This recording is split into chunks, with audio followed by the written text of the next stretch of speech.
Hello and welcome back to another video today talking about the 2024 presidential election between Joe Biden and Donald Trump, assuming that is the case, right?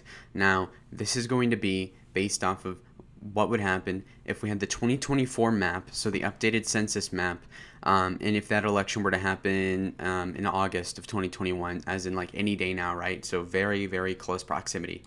And this is basically what will happen.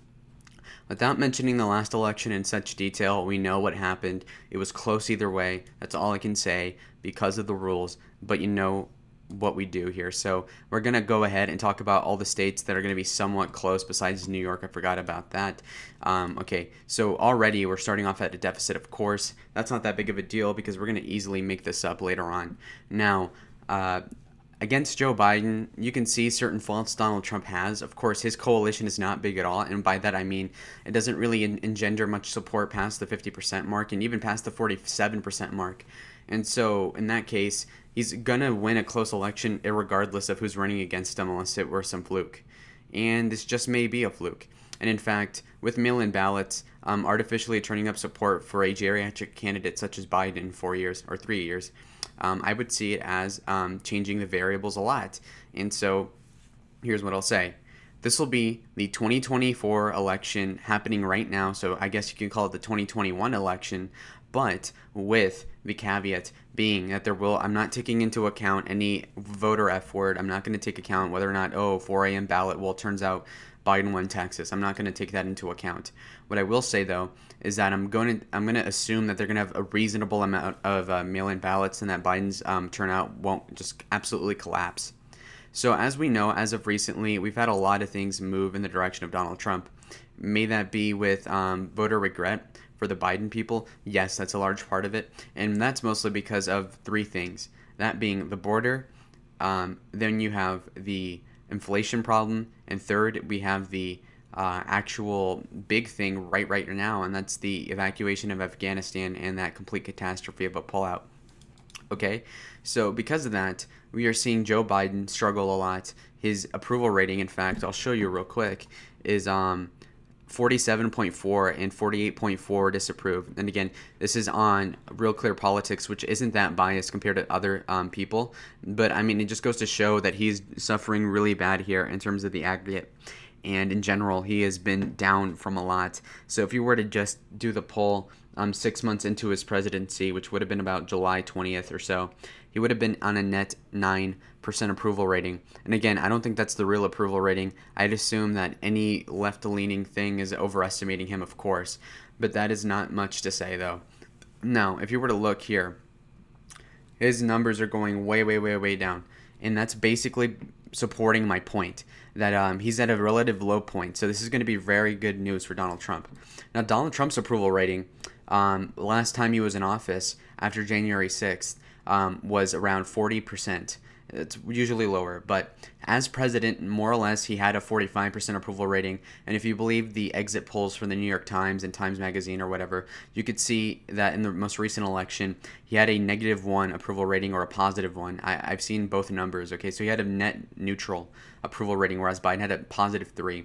As you can see now, Biden's rocking a -1. So if we were to take the RCP aggregate as gospel and not 538 or any other garbage, we're going to assume that Biden's at a -1. Compared to a +3, okay? So what that means ostensibly is that Biden's going to do a couple percent worse in virtually every state. So we're going to see a safe Iowa if the election were this month. We would see a safe Ohio in this case. He could easily win both of these by over 10, maybe 11 points. Now when we move on to a state that is more variable, we see Joe Biden here. We could say Colorado is still safe because of the margin being so bad in the most recent election. But you could see a likely New Mexico, and in fact, I would probably say that Donald Trump, instead of getting about 40% with Hispanics in 2020, that he would actually get somewhere along the lines of 43%, 45%, and that's in part because of the social progressivism that is being pushed by the Biden administration, and in general just doing worse. Also, the canceling of fracking leases in the state of Nevada is not going to, in New Mexico really hurts Biden there, for certain niche voters there. Now, the next state I'm going to be talking about is Minnesota. Minnesota went to Biden by about 5 in the last election. Now, if you were to give the right Now, if we're not taking voter effort into account, right? So if that's the case, I would see Joe Biden very narrowly winning the state of Minnesota, just clinching onto it narrowly because of basically the suburban trend being too big for him to upset it. So I mean, this is really important to note. Okay, now if you were to go to, okay, so if we move on to New Mexico, no, actually Nebraska's second district, I would see Joe Biden very narrowly winning this one again because of just the abysmal. The suburbs are just awful for Republicans right now. So keep this in mind.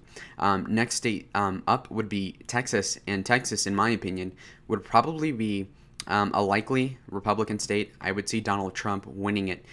So in 2020, he won it by 5.5, or closer to 6. But in 2021, I would say he would win it by. Let me think. I'd say he'd win it by a couple percent more than last time. So I can think, yeah, he can definitely get 7 or 8. That's likely territory.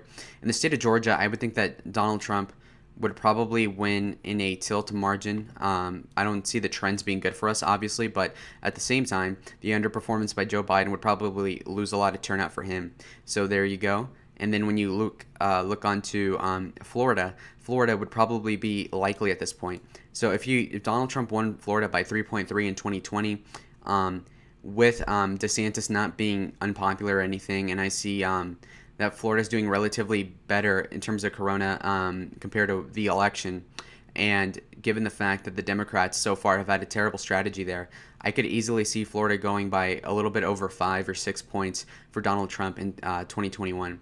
Another thing that I would want to mention to you guys is the state of North Carolina, which honestly would probably be very easy for Donald Trump to win this time. I would say that if he won it by 1.7 or something in 2020, that he'd probably win it by upwards of 3 or 4. So this would make it a lean state. He would win it by a similar margin compared to 2016, maybe a little bit better. Again, that's seen as the suburbs being slightly more favorable to Donald. Both in the state of Georgia and Minnesota, this would be the case. But of course, in Minnesota, the margin was too big. Okay. Now, the state of New Hampshire, Trump lost by 5 to 7. I don't remember which. So the point is that he'd probably lose at tilt to Joe Biden still, unfortunately. The next state is going to be Maine, in which case I will give him, obviously, Maine. I keep forgetting what the margin is for Maine. Now, what I do know, I think, is that it went likely red the last time, I think. So if that's the case, we'll just make it safe for the sake of argument. I don't care. Not very important. We move on to the next state, and I think the next state that would go Republican is Wisconsin, of course.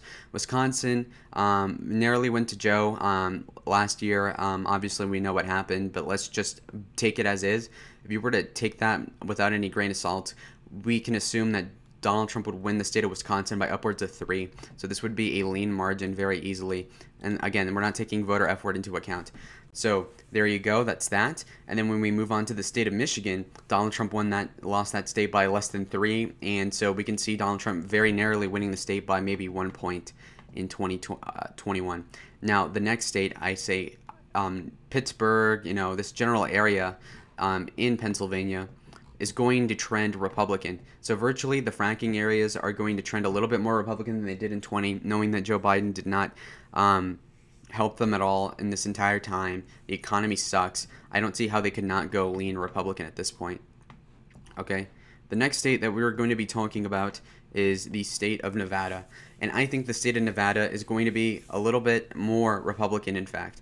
Donald Trump lost the state by about 2-ish, and that's with a high amount of Democratic turnout that is not going to be seen in 2021.